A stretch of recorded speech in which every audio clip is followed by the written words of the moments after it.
Litiya ne? Banya. Allah normal ya garin ne. Lafiya lau. Ni fa wannan ƙauyen naku ba zan iya zama a ciki ba. Saboda tun da na dawo daga Lagos wani talauci nake waya ta ka duba na kai wata guda ban sa data ba. Bara gani gaskiya da na saba rike kuɗin nan ba zan iya zama ba kuɗi ba. Banya yayin da na gaya ma akuyar kawo a ɗauka a muje siyar da ita. Ka ce ba za a yi haka ba. A gane duk inda ka kai da iskancin ka kawai ya bi ka iskancin ka mugun dan bariki da shi da shi wata shekarar sa 20 a Lagos sanda ya dawo nan Kano da rayuwa.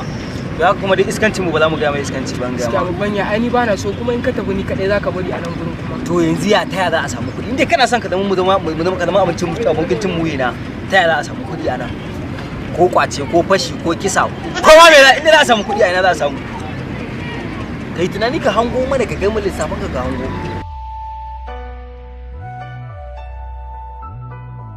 ka dai lissafa gani ina kake ganin za a samu kuɗi ko talin yaya ne. Assalamu alaikum. Amma alaikum salam. Ya karo. Ya kushe kuraje o. ba romansi yawwa ni muka ji Hausa yawwa ba ko kai ba mun tuna da Ibadan ne ai. Oke Allah sarki ya yiki lafiya amma da ganin ka bako ne kai ko wallahi mu dan Ibadan ne ka sha hanya wallahi mun sa hanya ya rana ga sinan kina san si amma in ce lafiya dai ko wallahi lafiya loba mu daga Ibadan muke to kuma akwai wani yarinya na su mun shiru kai an sai nan unguwan yake mun yi alƙawarin aure da si kuma maman yabo ya aike mu ya kawo kudi an ce a kawo sadaki kafin ya biyo hanya. Okay, auren ta zaka rika iya? Rika iya ba. To nawa ne kudin sadakin? 250. 250? Eh. Rika iya doguwa ce? Doguwa fara yana da dogon hansi. Fara. Nesa ta zo kusa kaga karin ta nan. Wannan. Wannan ita ta yi baka kuma rika ya fara ne. To ai ake cin aka haifi wannan din. Ita kuma a Saudi aka haife ta. Ita ta ba bisi. Yawwa dole. Dole ta fito a baka. Yawwa to yanzu ka sanya zai? Yanzu abin da nake ganin za a yi. Tunda gidansu ne wa'annan. Kaga mu Hausa ne ba a shiga gidan mu kai tsayin bako.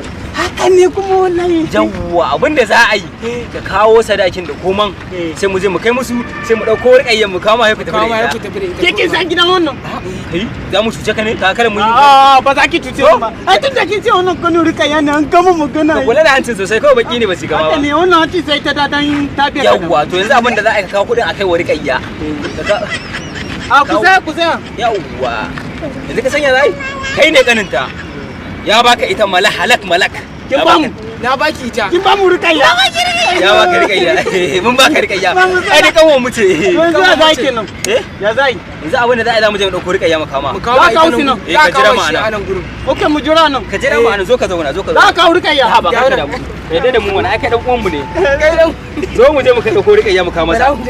Tun wa garuwa ka rika sha. Mu garuwa? Bari mu dauko rikayya. Hausawa akwai kirki wallahi. Wallahi. Ka gani?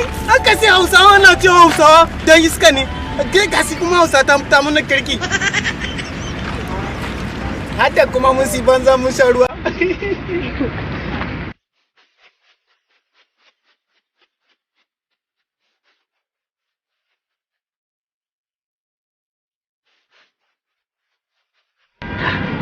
Wannan yarinya kin ta jikin sai za ta kawo kuma awa 3 kenan fa kuma yanzu mun ji shiru.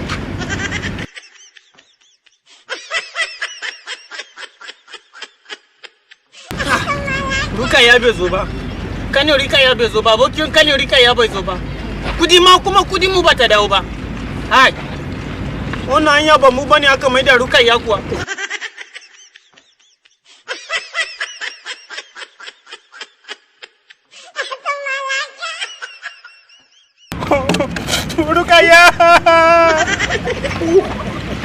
Rukayya kudi mu Rukayya ba kudi. Mama yabo zai si uban mu wallahi mun koma Ibadan wallahi mama yabo ka sai mu je. Ba mu kawo rikayya ba mu kawo kudi ba. Mun siga huku mun bari mun lalace. Ba rukayya ba kudi. Rukayya.